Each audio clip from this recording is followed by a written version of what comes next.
সপ্তাহের মধ্যে সাইবার নিরাপত্তা আইনের সব মামলা প্রত্যাহার, বললেন আইন উপদেষ্টা। নাটোরে ট্রাকের ধাক্কায় মোটরসাইকেল আরোহী ৩ স্কুল ছাত্রের মর্মান্তিক মৃত্যু। গোপালগঞ্জে বেনজিরের রিসোর্টে এনবিআর এর অভিযান।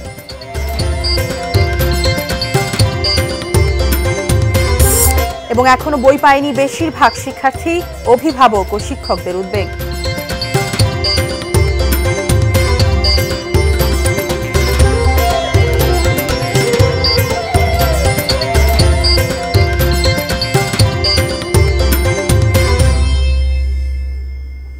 দেখছেন এটি নিউজ। সারা দেশের সর্বশেষ খবরাখবর নিয়ে এটি নিউজের নিয়মিত আয়োজন দেশের খবরে আপনাদের সাথে আছি আমি মারিয়া শিমু। শুনছিলেন আকিজ বশির গ্লাসের সৌজন্যে শিরোনামগুলো। জানাচ্ছি বিস্তারিত। সাইবার নিরাপত্তা আইনে যে মামলাগুলো হয়েছে সেগুলো প্রত্যাহারের উদ্যোগ নেওয়া হয়েছে বলে জানিয়েছেন আইন উপদেষ্টা আসিফ নজরুল। দুপুরে আইন মন্ত্রণালয়ে এক সংবাদ সম্মেলনে জানান, এর মধ্যে অর্ধেকের বেশি মামলা প্রত্যাহার করা হয়েছে। আগামী 2 সপ্তাহের মধ্যে বাকি মামলাগুলো প্রত্যাহার করা হবে। এছাড়া 25টি জেলায় 2500-এর মতো রাজনৈতিক হয়রানিমূলক মামলা চিহ্নিত হয়েছে, যা নিয়ে আইন উপদেষ্টা বলেন ফেব্রুয়ারির মধ্যে এই মামলাগুলো প্রত্যাহার করা হবে। আইনের অধীনে যে স্পিচ অফেন্স আছে সেই মামলাগুলো প্রত্যাহারের উদ্যোগ অলরেডি গ্রহণ করেছি। আমরা আশা করছি আগামী 2 সপ্তাহের মধ্যে স্পিচ অফেন্স সংক্রান্ত যতগুলা মামলা আছে সব প্রত্যাহার করা হবে। ফ্যাসিস্ট গভর্নমেন্টের আমলে বহু গায়েবী মামলা দায়ের করা হয়েছিল। আমরা ইতিমধ্যে 25টি জেলায় 2500-এর বেশি মামলাকে গায়েবী মামলা হিসাবে আইডেন্টিফাই করতে পেরেছি। 2500-এর বাইরেও আরও অনেক থাকতে পারে। আমরা ইতিমধ্যে 25টি মামলায় 2500-এরও বেশি মামলাকে রাজনৈতিক হয়রানিমূলক মামলা হিসাবে বা গায়েবী মামলা হিসাবে চিহ্নিত করতে পেরেছি। আগামী 7 দিনের মধ্যে মামলাগুলো প্রত্যাহার করার উদ্যোগ নেওয়া হবে। আমিও তো টাকা রাখি, কিন্তু আবার উঠেই খাই ফেলাই। তারপর ভিডিও দেখে একটা সেভিংস অ্যাকাউন্ট করে ফেললাম। বিকাশের মাধ্যমেই আমি টাকাটা ব্যাংকে জমাচ্ছি। অপচয় না করে আমরা যা রুজি রোজগার করি এটাকে আমাদের আসলে সঞ্চয় করা প্রয়োজন। বিকাশ অ্যাপে ডিপিএস, টাকা জমায় সারা দেশ। দেশের খবর দেখছেন।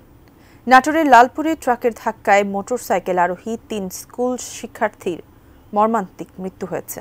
দুপুর উপজেলার কদিমচিলান ওয়ালিয়া আঞ্চলিক সড়কের শেখচিলান এলাকায় এই দুর্ঘটনা ঘটে।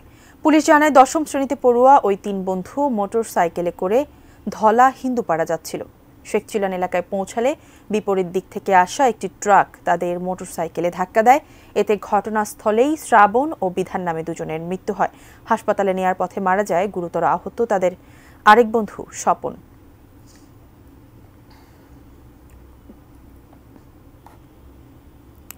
সাবেক আইজিপি বেনজির আহমেদের মালিকানাধীন ইকো রিসোর্ট ও ন্যাচারাল পার্কে অভিযান চালাচ্ছে জাতীয় রাজস্ব বোর্ডের সেন্ট্রাল ইন্টেলিজেন্স সেলের 15 সদস্যের প্রতিনিধি দল। সকাল 11:50 প্রতিনিধি দলটি পার্কে প্রবেশ করে। এরপর বিভিন্ন অফিস কক্ষের কম্পিউটার ও ফাইলপত্র যাচাই বাছাই করেন তারা। পার্কের কর ফাঁকির বিষয়টি তদন্ত করা হচ্ছে বলে জানায় প্রতিনিধি দলটি। র্যাবের মহাপরিচালক ও পরে আইজিপি থাকার সময় গোপালগঞ্জ সদর উপজেলার বৈরাগীটোল গ্রামে ইকো রিসোর্ট ও ন্যাচারাল পার্ক গড়ে তোলেন বেনজির আহমেদ। তবে অভিযোগ রয়েছে হিন্দু সম্প্রদায়ের জমি দখল করে পার্কটি গড়ে তোলেন তিনি। এর আগে গত বছরের জুনে আদালতের নির্দেশে পার্কটিকে ক্রোক করে স্থানীয় প্রশাসন।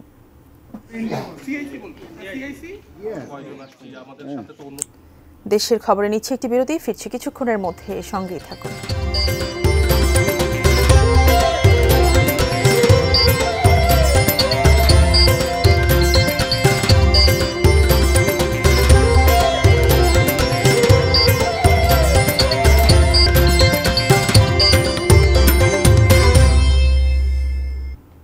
বিরতির পর ফিরে এলাম দেশের খবরে। এখনো বেশিরভাগ স্কুল শিক্ষার্থী পাঠ্য বই পায়নি। নতুন বছরের 3 সপ্তাহ পেরিয়ে গেলেও বই না পাওয়ায় শিক্ষার্থীদের পড়াশোনাও হচ্ছে না ঠিকমতো। ফলে চিন্তিত শিক্ষক ও অভিভাবকরা। প্রতিনিধিদের পাঠানো তথ্যছবিতে ডেস্ক রিপোর্ট। আগেও বছরের প্রথম দিন বই উৎসব করা হলেও সব বইয়ের কাজ শেষ করতে ফেব্রুয়ারি মাস লেগে যেত। কিন্তু এবছরের ঘটনা উল্টো। এ পর্যন্ত প্রথম থেকে তৃতীয় শ্রেণীর শিক্ষার্থীরা বই পেলেও চতুর্থ থেকে দশম শ্রেণীর মাত্র 3টি বই পেয়েছে শিক্ষার্থীরা। কিছু ক্ষেত্রে অনেক শিক্ষার্থী তাও পায়নি। ফেনীতে তৃতীয় শ্রেণী পর্যন্ত শতভাগ বই পেয়েছে শিক্ষার্থীরা।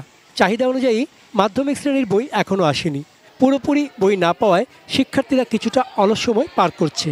মাদ্রাসার 92% বইও আসেনি। মাধ্যমিক ও মাদ্রাসা পর্যায়ে ফেনীতে মোট 3,66,878 জন শিক্ষার্থীর জন্য 37,32,776টি বইয়ের চাহিদার বিপরীতে এখন পর্যন্ত 3,16,240টি বই মিলেছে, যা মোট চাহিদার প্রায় 8%।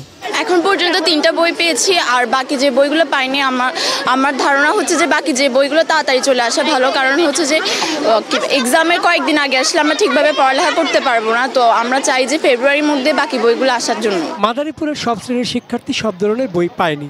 শিক্ষকরা পিডিএফ ভার্সন দিয়ে এবং বিগত বছরগুলোর বই থেকে পাঠদান করছেন।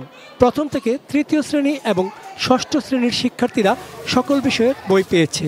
তবে প্রাক প্রাথমিক এবং চতুর্থ ও পঞ্চম শ্রেণীর শিক্ষার্থীরা কোনো বই পায়নি। অনেক শিক্ষার্থী কিছু বই পেয়েছে, অপেক্ষায় বাকি বই পাওয়ার। যে বই পেয়েছি আমরা তা পড়ছি এবং যা পাইনি তা আমরা পিডিএফ আকারে ডাউনলোড করে পড়ছি। আমাদের মাথায়ও তো এত বছর চাকরি করছি, মাথায়ও তো একটা বই আছে, তাই না? সেই অনুযায়ী আমরা বাচ্চাদেরকে প্রতিটা বিষয়ে অঙ্ক, ইংরেজি, বাংলার প্রাথমিক যে ধারণাগুলো এগুলো দিচ্ছি। বই না পাওয়ায় অভিজ্ঞতার আলোকে পাঠদান করছেন কুষ্টিয়ার শিক্ষকরা। শিক্ষার্থী ও অভিভাবকদের দাবি দ্রুত সময়ের মধ্যে কোমলমতি শিক্ষার্থীদের হাতে সব বই সরবরাহ করার। যে বইগুলো এসছে এই বইগুলোর ক্লাস নেওয়া হচ্ছে, পাশাপাশি কো কারিকুলাম অ্যাক্টিভিটিস যেগুলো করা হয় এগুলো আমাদের এই জানুয়ারির ভিতরে আমরা শেষ করবো ইনশাল্লাহ। আমি এখানকার 10ম শ্রেণীর একজন ছাত্রী। আমাদের বিদ্যালয় থেকে আমাদের এখন পর্যন্ত 3টি বই দিয়েছে। গত বছর থেকেও যারা 9ম শ্রেণী বা 10ম শ্রেণীর বই কালেক্ট করেছিলাম সেই বইগুলো আমাদের কাছে আছে, সেগুলো দিয়ে আমাদের পড়াশোনা চলছে এখন। চন্দন পাল, ডেস্ক রিপোর্ট, এটিএন নিউজ। দেশের খবরের সময় হলো আরেকটি বিরতি নেবার, ফিরছি কিছুক্ষণের মধ্যেই।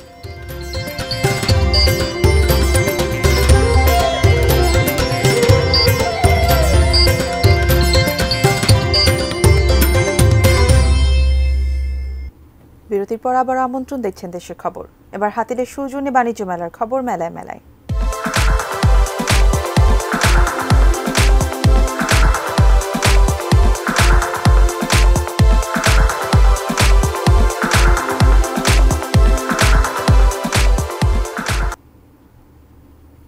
বাণিজ্য মেলার 21তম দিন আজ।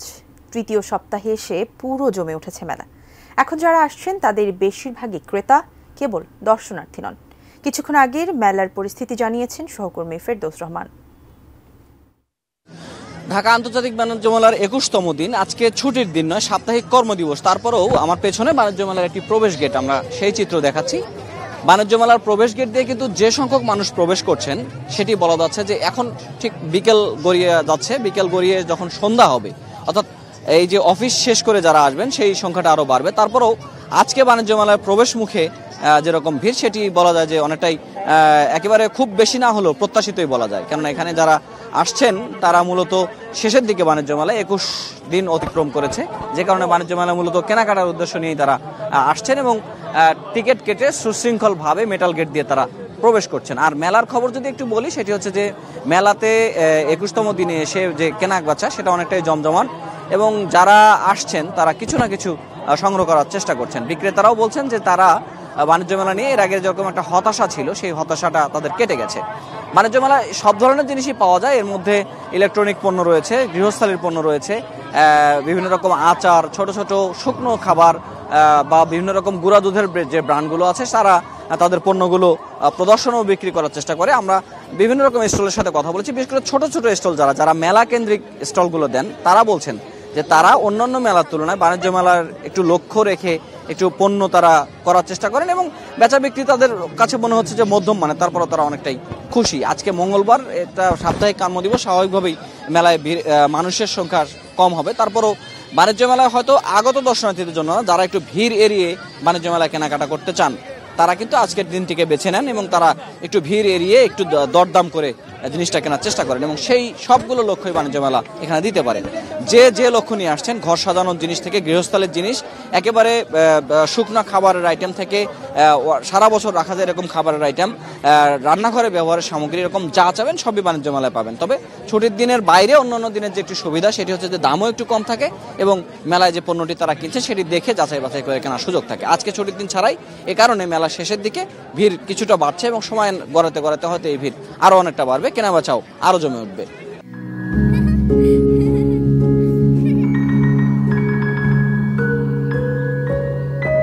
প্রতিদিন এমন ছোট ছোট মুহূর্তগুলো তৈরি করে জীবনের গল্প। Hatil, live and relieve.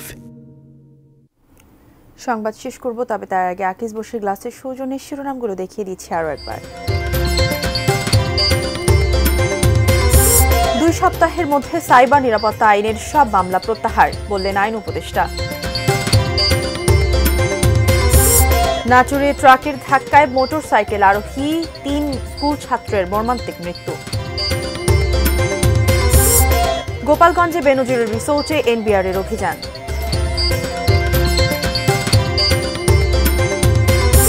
এবং এখনো বই পায়নি বেশিরভাগ শিক্ষার্থী, অভিভাবক ও শিক্ষকদের উদ্বেগ।